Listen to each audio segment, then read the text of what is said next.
विष्णु ने अपने समाज के बाहर शादी की थी, इसलिए उसे गांव से दूर रहने की सजा मिली थी। विष्णु अपर्णा अपनी बेटी पल्लवी के साथ खाड़ी के पास रहते थे। रोज सवेरे विष्णु मजदूरी के लिए दूसरे गांव निकल जाया करता। रास्ते में वो पल्लवी को उसके स्कूल छोड़ता था। यहाँ घर में अपर्णा अकेली रहती थी। घर का सारा काम करने के बाद भी उसके पास समय बचता था, इसलिए वो खाड़ी से मछलियाँ पकड़ती। रोज मछलियाँ पकड़ पकड़ कर अपर्णा इस काम में माहिर हो चुकी थी। अब वो अपने हाथ से ही मछलियाँ पकड़ सकती थी।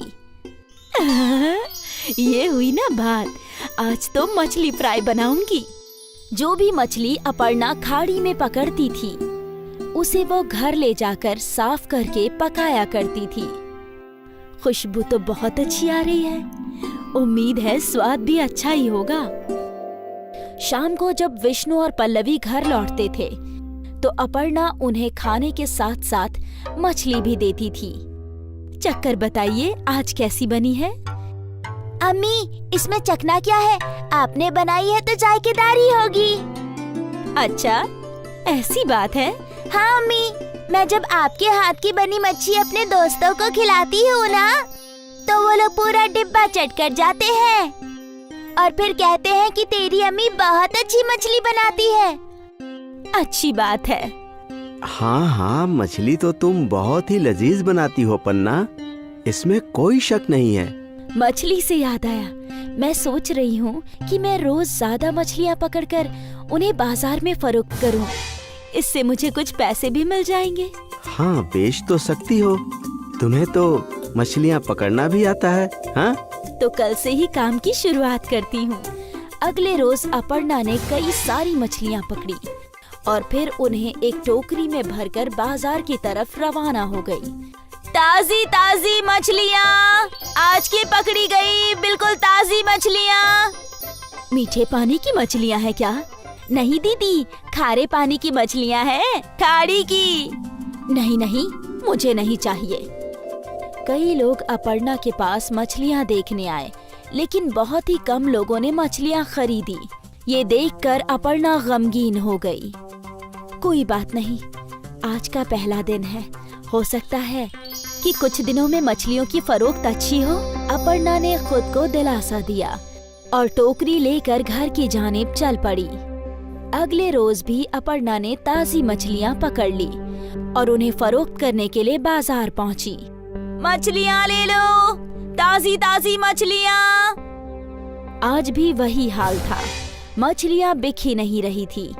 ऐसा कई रोज तक चलता रहा और फिर अपर्णा पूरी तरह निराश हो गई। वो मछलियों की भरी हुई टोकरी लेकर घर पहुंची। उदास होकर उसने खाना बनाया।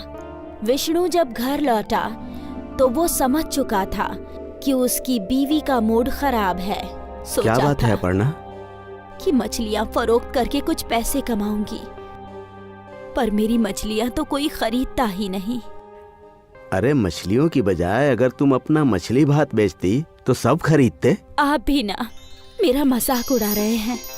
अरे नहीं नहीं, मैं तुम्हारा मजाक क्यों उड़ाऊंगा, मैं तो हकीकत बता रहा हूँ।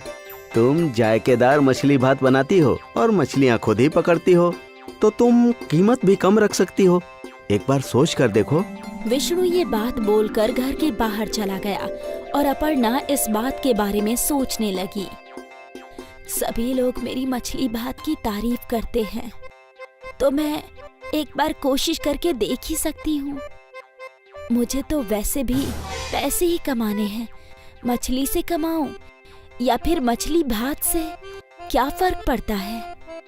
अब अपर्णा के चेहरे पर मुस्कान आ गई और वो एक और कोशिश करने के लिए तैयार थी। अगले दिन अपर्णा ने ताजी मछलियाँ पकड़ ली और फिर उन मछलियों को पकाया। जब सब कुछ तैयार हो गया तो अपर्णा ने एक डिब्बे में मछली और दूसरे डिब्बे में भात भर लिया और वो झोला लेकर घर से बाहर निकल गई। अपर्णा बाजार पहुंची। मछली भात, बस 25 रुपए में मछली भात। मछली भात सुनते ही खरीदार खींचे चले आए। ताजा मछली है ना? हाँ, आज सुबह ही पकाई है। ठीक है, मुझे 1 प्लेट दे दो। अपर्णा ने उस आदमी को 1 प्लेट मछली भात दे दी। वो आदमी वहीं खड़े रहकर खाने लगा। उसकी मछली की खुशबू फैलने लगी और कई और ग्राहक अपर्णा के पास आए। मुझे भी 1 प्लेट देना। जी। जैसे जैसे ग्राहक आते जा रहे थे, अपर्णा सभी को मछली भात देती जा रही थी। वो खुश थी। हर प्लेट के उसे 25 रुपए मिल रहे थे और थोड़ी देर में ही उसका सारा मछली भात खत्म हो गया और वो अपने घर की जानिब चल पड़ी। शाम को जब विष्णु घर आया तो अपर्णा ने विष्णु के सामने जलेबी रख दी। जलेबी? अरे ये किस खुशी में? आप खाइए तो बताती हूँ। वो लोग जलेबी खा रहे थे और अपर्णा ने उन लोगों को आज का किस्सा सुनाया। मैं कहता था ना कि तुम्हारा मछली भात बहुत बिकेगा। अब लाओ, मुझे भी मछली भात खिलाओ। अरे रे, वो तो सारा खत्म हो गया। क्या? और उस रोज से अपर्णा की मछली भात का कारोबार चल पड़ा। लोग इंतजार करते थे कि कब अपर्णा बाजार आएगी। अरे वो देखो, मछली भात वाली आ गई। उसके आते ही उसके आसपास भीड़ जमा हो जाया करती। अपने कमाए हुए पैसों से अपर्णा ने घर की मरम्मत करवाई। विष्णु भी अपर्णा का हाथ बटाने लगा मछली भात बनाकर बेचने में। विष्णु ने मजदूरी करनी छोड़ दी। मियाँ बीवी मिलकर मछली भात बेचने लगे। बाजार में उनकी दुकान भी खुल गई थी। मछली भात का कारोबार चल पड़ा और थोड़ी ही दिनों में पूरे गांव में अपर्णा मछली भात वाली मशहूर हो गई। उसका पूरा परिवार इसी काम में उसका हाथ बटाने लगा। अब्दुल मियाँ के इंतकाल के बाद उनके तीनों बच्चे यतीम हो गए। अब उनके सर पर वालिद का साया नहीं था। अब क्या होगा? कैसे हमारा घर चलेगा? 2 जवान बेटियों की शादी करनी है। या अल्लाह, कुछ तो रहम कर। अम्मी, अब हमें ही बाहर जाकर काम करना होगा। लेकिन तू क्या काम कर सकती है? मुझे तो बस एक ही काम अच्छे से आता है, खाना बनाना। क्यों ना हम एक बिरयानी सेंटर खोल ले? लेकिन उसमें तो बहुत पैसे लगेंगे आपा। पैसों की फिक्र मत करो, मेरे ये गहने कब काम आएंगे। और बस एक बार सब ठीक हो जाए तो तुम तीनों इसे मिलकर छुड़ा लेना। लेकिन अम्मी, अब्बा ने ये आपके लिए खरीदे थे। बेटा, मेरी पहली जिम्मेदारी तुम सब हो। जेवर का क्या है, वो तो वापस मिल ही जाएंगे। ठीक है। शिफा ने अपनी अम्मी के जेवर ले लिए और उन्हें गिरवी रखकर उसे 20,000 रुपए मिले। उन पैसों से उन लोगों ने एक छोटा सा ठेला खरीद लिया और तीनों भाई बहन मिलकर उस ठेले पर काम करने लगे। ले लो गर्मा गर्म बिरयानी, जायका ऐसा कि उंगलियां चाटते रह जाओगे। ले लो गर्मा गर्म बिरयानी। कई लोगों ने उनके ठेले की बिरयानी चखी और सभी को वो बिरयानी अच्छी लगी। वाह, क्या बिरयानी है! हमने कभी इतनी लजीज बिरयानी नहीं खाई। हाँ, बहुत अच्छी बिरयानी है। शुक्रिया भाईजान, ये हमारी अम्मी का नुस्खा है। हमारी अम्मी की स्पेशल बिरयानी बहुत अच्छी है। और देखते ही देखते उनका बिरयानी का ठेला चल पड़ा। अब लोगों की भीड़ लगने लगी। मुझे 2 बिरयानी पार्सल देना। ठीक है। मुझे भी दे दो। अब नदीम को लोगों को बुलाने की जरूरत नहीं थी। ठेले पर इतनी भीड़ रहती थी कि तीनों भाई बहन मिलकर ऑर्डर दिया करते थे। ये लीजिए आपका ऑर्डर। ये आपका। ये आपका। 1 माह बाद शिफा अपने कमाए हुए रुपए गिन रही थी। ये लीजिए अम्मी, इस माह का मुनाफा 20,000 रुपए। क्या? आपने सही सुना, 20,000 रुपए। इतने सारे पैसे? हमारी बिरयानी लोगों को बहुत पसंद आती है। ग्राहकों की हमेशा भीड़ लगी रहती है अम्मी। या अल्लाह, तेरा लाख लाख शुक्रिया। तूने मेरे बच्चों को कामयाबी अता फरमाई। शुक्रिया। अम्मी, अगले माह ही आपके जेवर छुड़वा लेंगे हम, इंशाल्लाह। आज शिफा का खानदान बहुत खुश था। उनके अब्बा के इंतकाल के बाद पहली मर्तबा उनके घर में कुछ अच्छा हो रहा था। तीनों भाई बहनों ने अपनी मेहनत जारी रखी और दिन दुगनी और रात चौगनी तरक्की करने लगे। ये सब हम तीनों की इत्तिहाद की वजह से हो रहा है। बिल्कुल आपा। और हम हमेशा एक ही रहेंगे। हाँ, हमेशा। कुछ माह में तीनों ने ठेले से होटल बना लिया। नदीम काउंटर पर बैठा करता और शिफा और सना बिरयानी पकाया करती। नदीम भाई, वही जायका है, ठेले वाला। बिल्कुल, यही तो हमारी अम्मी का नुस्खा है भाईजान, जायका कभी नहीं बदलेगा। लोग अक्सर इनकी बिरयानी के जायके की तारीफ किया करते थे। धीरे धीरे इन्हें दावत के केटरिंग के कॉन्ट्रैक्ट्स भी मिलने लगे। भाई, मेरे घर कल एक दावत है, 100 लोगों की बिरयानी चाहिए।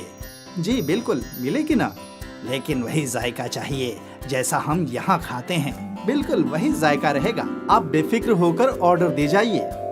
तीनों भाई बहन बहुत खुश थे कि उनका कारोबार बड़ा होता जा रहा था। फिर एक दिन क्या हुआ, ये ऑर्डर अब तक गया नहीं। वो कादरी साहब के घर निकाह था, लेकिन किसी वजह से वो निकाह टूट गया, तो अब ये खाना नहीं जाएगा। या अल्लाह, बहुत बुरा हुआ। तुम एक काम करो, ये खाना गरीबों को खिला दो, कम से कम कादरी साहब को दुआ मिलेगी। ठीक है आपा। अपनी बड़ी बहन के कहने पर नदीम ने सारी बिरयानी फकीरों में बांट दी, लेकिन उसका मन नहीं था। जब वो होटल लौटा तो सना वहीं थी। आपा कहाँ है? वो तो घर गई है।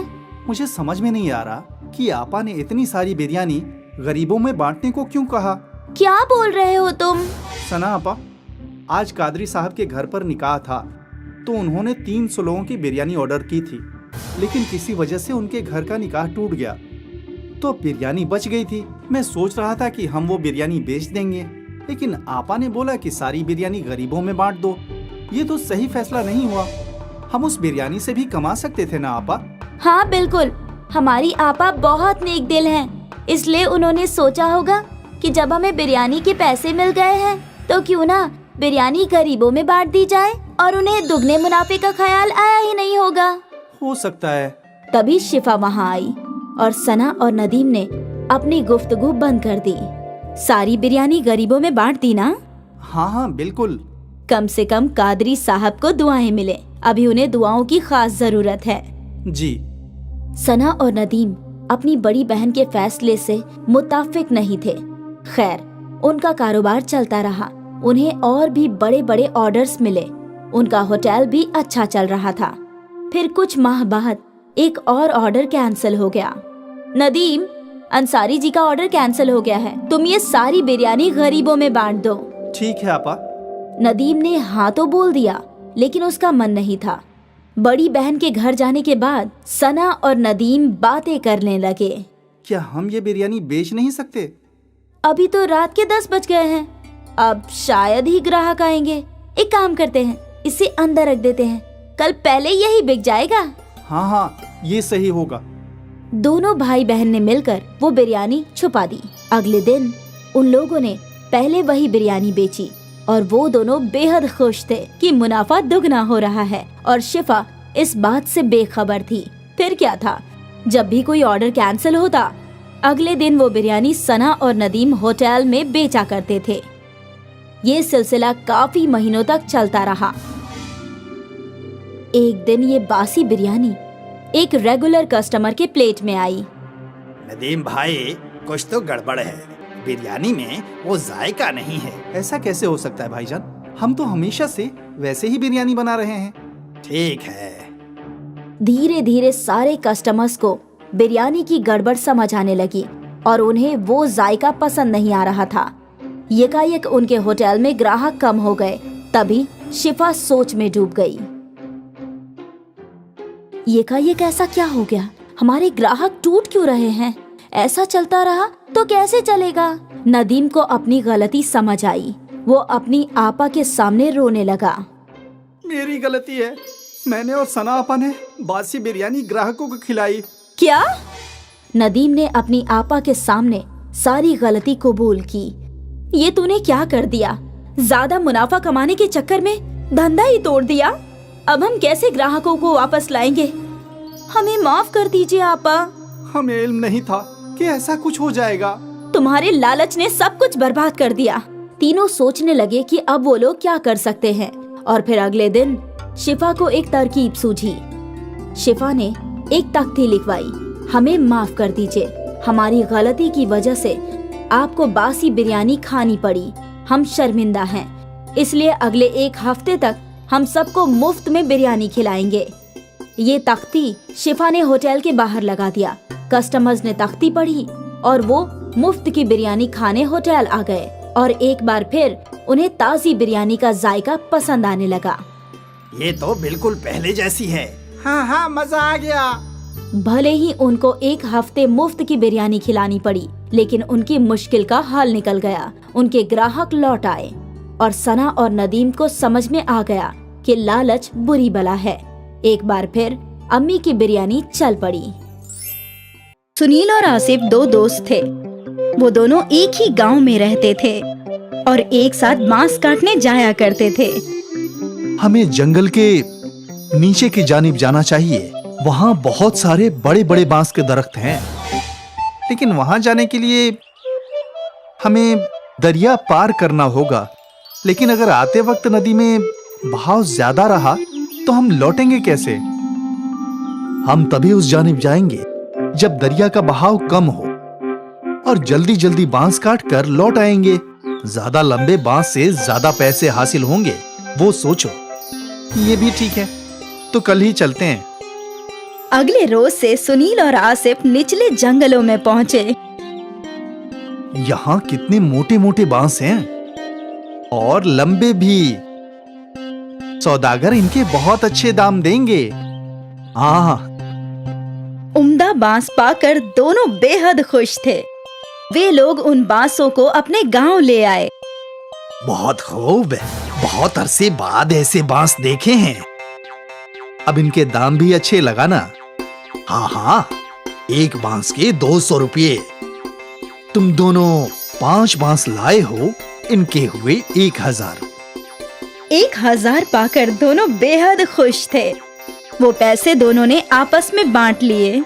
रोज छोटे छोटे बांस से सिर्फ 300 रुपये की कमाई होती थी, आज 500 रुपये की। अब तो हम जंगल के निचले हिस्से में ही जाया करेंगे। हाँ हाँ। उस रोज से वो दोनों दरिया पार करके ही बांस लाया करते थे और सौदागर भी उन्हें अच्छे पैसे दिया करता था। एक सुबह दोनों दोस्त जाने के लिए निकले। भाई, अम्मी ने फरमाया है कि बाजार से कुछ चावल और मसाले लाने हैं और मुझे पनीर भी लेना है। तो चल कब्ल बाजार चलते हैं, फिर वहां से दरिया पार जाएंगे। हाँ, दोनों काम एक साथ हो जाएगा। दोनों बाजार पहुँचे और उन्हें जो जो सामान लेना था उन्होंने खरीद लिया। देख दोस्त, कितना ताजा पनीर मिला है। आज रात तो मेरी दावत है। मैं भी आऊंगा नोश फरमाने। हाँ ना, तुझे कभी मना किया है क्या? चल अब दरिया पार चलते हैं। बांस काटकर फरोख्त भी तो करना है। हाँ हाँ। और वो दोनों निचले जंगल की जानिब बढ़ गए। हमेशा की तरह उन दोनों ने दरिया पार किया और फिर जंगल में पहुंच गए और बांस काटने लगे। लेकिन यकायक बारिश शुरू हो गई। हमें घर लौटना चाहिए, दरिया में पानी बढ़ने लगेगा। हाँ, बस ये आखिरी बांस काट लेते हैं। हाँ। बारिश और तेज हो गई। कुछ ही देर में उनका बांस कट गया और वो लोग बांसों को इकट्ठा करके दरिया की जानिब बढ़ने लगे। लेकिन दरिया में तूफान था। दरिया में पानी बहुत ज्यादा है दोस्त। इतने उफान में दरिया पार करना वाजिब नहीं होगा। हाँ, हम कुछ देर जंगल में इंतजार करते हैं। हाँ, उस जानिब जो गुफा है वहीं इंतजार कर लेते हैं। दोनों गुफा की जानिब गए। गुफा में कब्ल ही कुछ सूखी लकड़ियां थी। इनको जला देता हूँ, थोड़ी गर्मी रहेगी। आसिफ ने जो सामान खरीदा था उसमें माचिस भी था। आसिफ ने उन सूखी लकड़ियों को आग लगा दी और दोनों दोस्त आग सेकने लगे। बहुत भूख लगी है यार, मुझे भी। सुन, हम कुछ बना लेते हैं। वैसे भी थोड़ा बहुत राशन तो है ही हमारे पास, लेकिन हम बनाएंगे कैसे? हमारे पास बर्तन तो है नहीं। तभी आसिफ का तवज्जो बांस की जानिब गया। हमारे पास बांस तो है, बांस के अंदर खाना पका सकते हैं। कैसे? तुमने बांस बिरयानी नहीं सुनी? नहीं, बांस में बिरयानी भी बनती है। लेकिन हमारे पास गोश्त कहाँ है? गोश्त नहीं है तो क्या हुआ, हमारे पास पनीर तो है, पनीर बिरयानी बना लेते हैं। लेकिन कैसे? तू देखता जा। आसिफ ने 2 बांस के टुकड़े काटे और उसके पास जो चावल थे वो धो दिए। बांस में चावल, मसाले, पानी, नमक और पनीर डाल दिया। फिर बांस के एक जानिब दरख्त के पत्तों को भरकर बांस को बंद कर दिया और फिर उन सबको अच्छे से हिलाकर जलती हुई आग में रख दिया। अब बस 20 मिनट में हमारी बांस बिरयानी तैयार हो जाएगी। देखते हैं। बांस आग में अच्छे से सिकने लगा और जब बांस पूरी तरह से जल गया तो बहुत ही मीठी मीठी खुशबू गुफा में फैल गई। मालूम होता है बिरयानी तैयार हो गई है दोस्त। आसिफ ने वो बांस बाहर निकाला और 2 केले के पत्ते लगा दिए और जैसे ही बांस थोड़े ठंडे हुए तो बिरयानी केले के पत्तों पर निकाल ली। दिखने में तो बहुत खूब लग रहा है। अब जैसी भी हो, भूख लगी है, खाते हैं। चल। दोनों ने बिरयानी चखी और दोनों मुतमईन हो गए और फिर दोनों बड़े मजे से बांस बिरयानी खाने लगे। भाई, तू तो ऐसी लाजवाब बांस बिरयानी बनाता है ना कि क्या बताऊं। शुक्रिया। तुझे तो ये बिरयानी फरोख्त करनी चाहिए दोस्त। कहाँ मेहनत मजदूरी कर रहा है। इस बिरयानी को मशहूर होने में वक्त नहीं लगेगा। वाकई। हाँ, तू कहे तो साथ में ढाबा खोलते हैं। हाँ हाँ, क्यों नहीं। जब बारिश रुकी, दरिया का पानी कम हुआ तो दोनों दोस्त सारे बांस लेकर अपने गांव आ गए। लेकिन आज उन्होंने बांस फरोख्त नहीं किए। अगले रोज आसिफ और सुनील ने गांव के चौराहे पर अपनी दुकान लगाई। गांव वाले हैरत में थे कि आखिर ये लोग बांस में क्या फरोख्त कर रहे हैं। अरे बेटा, ये क्या है? ये बांस बिरयानी है चाचा, पनीर की। बांस बिरयानी? जरा हमें भी खिलाओ। गांव के लोगों ने पहली मर्तबा बांस बिरयानी चखी। अरे वाह, क्या खूब जायका है आसिफ भाई। ऐसी बिरयानी जिंदगी में नहीं खाई। मजा आ गया। आसिफ और सुनील की बांस बिरयानी गांव में मशहूर हो गई। खरीदार कतार में खड़े रहकर बांस बिरयानी खाने लगे। आसिफ और सुनील की आमदनी में कई गुना इजाफा हो गया। और फिर क्या था, सुनील और आसिफ ने मजदूरी छोड़कर बांस बिरयानी फरोख्त करना शुरू कर दिया। वो लोग दिन दोगुनी और रात चौगुनी तरक्की करने लगे। दूर दूर से लोग बांस बिरयानी खाने के लिए आने लगे और देखते ही देखते उनका गांव में बहुत बड़ा रेस्टोरेंट बन गया और दोनों अमीर बन गए। सोचा नहीं था कि कभी ये सब भी होगा। मैंने भी बिल्कुल नहीं सोचा था दोस्त। उस रोज वो बारिश हमारी किस्मत बदलने के लिए आई थी। हाँ, ना उस रोज बारिश आती और ना हम फंसते और ना ही हम कभी बांस बिरयानी बनाते। दोस्त, ये सब कब्ल ही लिखा हुआ था। ऊपर वाला कब्ल ही सबकी किस्मत लिख देता है। हम तो बस मोहरे हैं जो उसकी राह पर चलते हैं। बिल्कुल। बांस बिरयानी ने आसिफ और सुनील की किस्मत बदल दी और उन दोनों को जिंदगी का बहुत बड़ा सबक मिला। परेशानियों से ही नए रास्ते हासिल होते हैं और ना जाने कब किस्मत कौन सा मोड़ ले ले।